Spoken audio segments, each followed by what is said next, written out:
Taylor Swift's recent album Folklore was released at midnight on July 24, 2020, and it soon resulted in a huge stir. Soon after, Swift took the internet by storm by sharing a picture of herself walking through the woods along with her surprise album announcement. Her best friend Karlie Kloss also shared a picture of herself in the woods.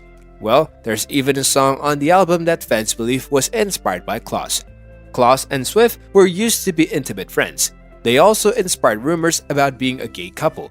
They even earned a celeb duo nickname Kaylor, but at some point over the years, the pair's friendship appeared to fizzle out after a series of awkward moments involving Taylor Swift's forever nemesis, Kim Kardashian and Scooter Braun. In addition to Karlie Kloss's Instagram post, fans think that many songs of Taylor Swift's Folklore contains veiled references to Swift's relationship with Kloss. First, there's a track on Taylor Swift's album Folklore titled Betty. Karlie Kloss's middle name is also Elizabeth, but the Kloss connections doesn't end there. As it was noted, Betty is a song from the point of view of a teenager named James, who is in love with his classmate Betty. Taylor Swift is named after James Taylor, therefore you could assume that she is singing from the point of view of herself.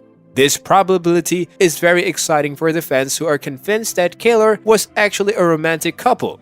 Other fans have also brought connections between Kloss and other songs on the album, including The Last Great American Dynasty. In the same song, Swift mentions St. Louis, the city where Kloss grew up. She also mentions ballet, and Kloss is a skilled ballet dancer. Some fans even think that the song Exile, which talks about the experience of two former lovers running into each other, could be about Kloss. They are all just theories, but Taylor Swift does have a history of taking inspirations from her life, and her friends' breakups can sometimes be just as violent as romantic ones. Taylor Swift and Karlie Kloss were solid for many years. It all began in 2011 when Swift tweeted, "I love Karlie Kloss. I want to bake cookies with her."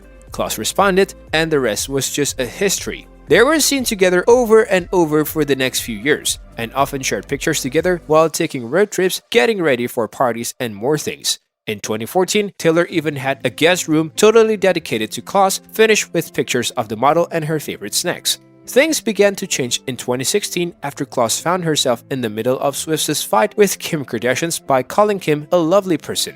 After that, Kaylor's public outings became very rare. In 2018, Kloss inspired more feud rumors when she captions a video Swish Swish, which some thought was a reference to Swift's other nemesis, Katy Perry. The last straw might have been in 2019 when Kloss was caught with Swift's other nemesis, Scooter Braun. Despite Kloss often claiming that everything was fine between her and Swift, the days of selfies and public dates were clearly over.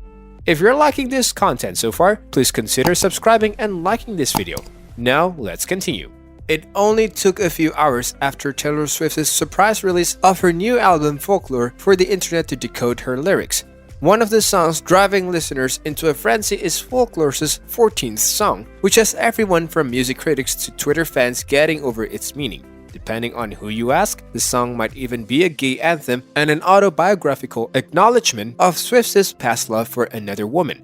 On the surface level, the story is pretty standard fare in pop culture. But on another level, the love song could be about a girl singing about her unrequited love for another girl. Taylor Swift's various high-profile paramours have been cis men, but nonetheless, questions about the singer-songwriter's sexuality have evolved for years. Most well-known theory is that Taylor Swift's longtime friend Karlie Kloss was actually her girlfriend.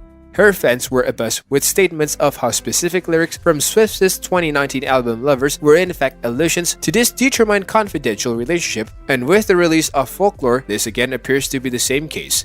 But now, the subtext appears to have become a bit more main text, and it's mainly concentrated in one song, Betty. So could Betty can be Taylor Swift's declarations of queer love at last? It's a wink to the Karlie Kloss's rumors? Or is it a sample of queer baiting, in which artists pander to LGBTQ audiences for attentions? Swift recently faced accusations of cultural appropriations, performative allyship, and queerbaiting after the release of the music video for 2019 You Need to Calm Down. Hopefully, she learned something from that experience. On the other hand, the chances of Kloss and Swift confirming that they once had a romantic relationship seems extremely thin. Not everyone thinks Betty has anything to do with Kloss. One Twitter user pointed out that, according to Swift's own comments about the album, it could be about a teenage love triangle instead. But maybe, for fans of Betty and Taylor Swift, the real story doesn't matter. With that being said, it's time to end our today's video. Press the like button and subscribe to our channel for more interesting stuff. Peace out.